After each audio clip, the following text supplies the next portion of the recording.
Assalamualaikum, jumpa kembali bersama Triple ID. Jangan lupa klik tombol subscribe dan tombol loncengnya. Alhamdulillahirrabbilalamin. Allahumma sholli ala Sayyidina Muhammad wa ala ali Sayyidina Muhammad. Tonton video ini sampai akhir supaya tidak sesat.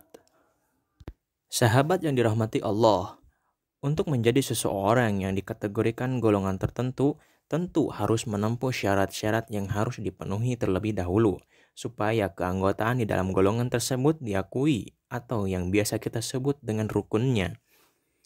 Lalu, apa yang dimaksud dengan rukun? Menurut bahasa, rukun adalah yang harus dipenuhi untuk sahnya suatu pekerjaan atau amal. Sedangkan syarat adalah ketentuan atau peraturan, bisa juga petunjuk yang harus dilakukan.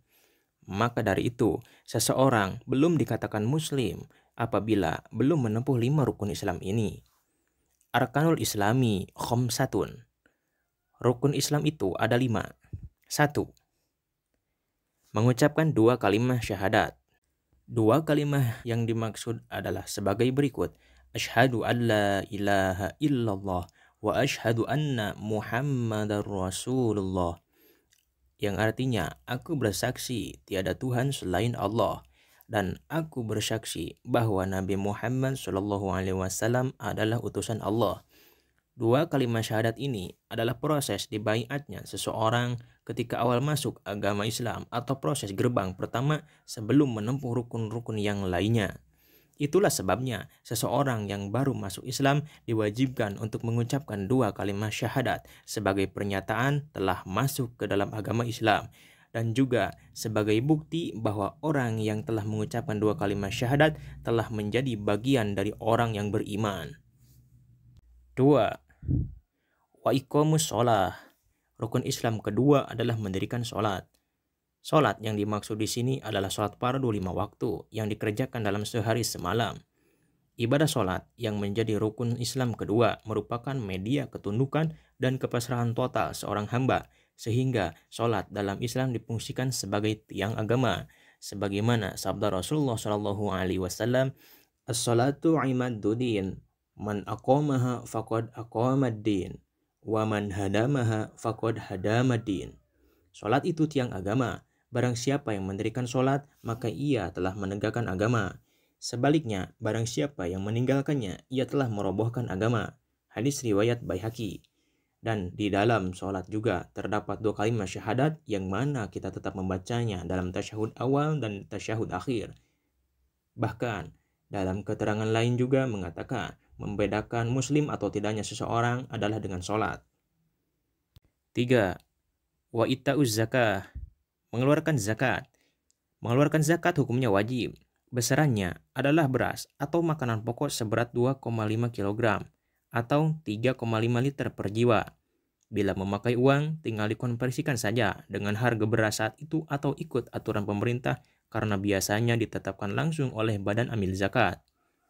Dan zakat juga sebagai bukti kepedulian sosial sesama manusia.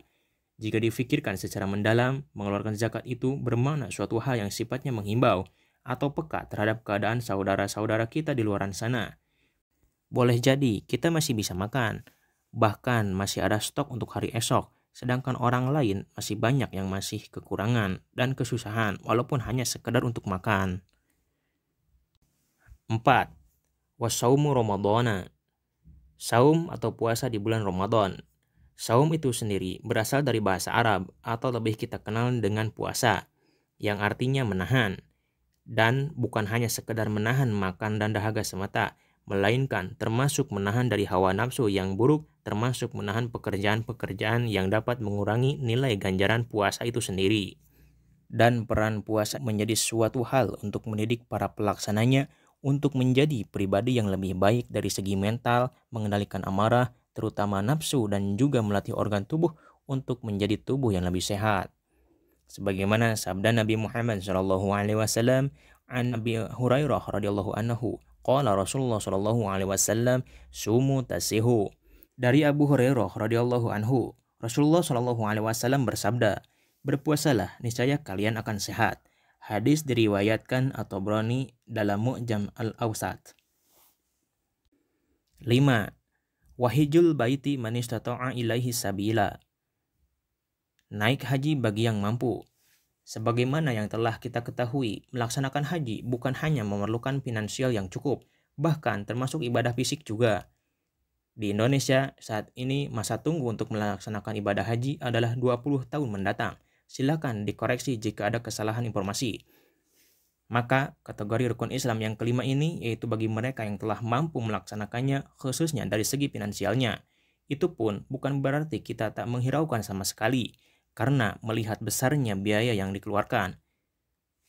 Karena kenyataannya, banyak yang tak memiliki uang setelah Allah berkehendak tetap bisa melaksanakan ibadah haji. Jika dirasa seumur hidup tidak yakin bisa melaksanakan ibadah haji, alangkah lebih baik kita sedikit lebih cerdik dalam melaksanakan ibadah yang faidah ganjarannya menyamai ibadah haji, seperti sholat berjamaah di masjid, sholat sunnah isyraq atau sholat sunnah syuruk, dan termasuk menghadiri majelis ilmu. Akan tetapi, walaupun ganjaran setingkat ibadah haji, tetap kewajiban ibadah haji bagi yang mampu tak bisa tergantikan dengan ibadah-ibadah yang tadi.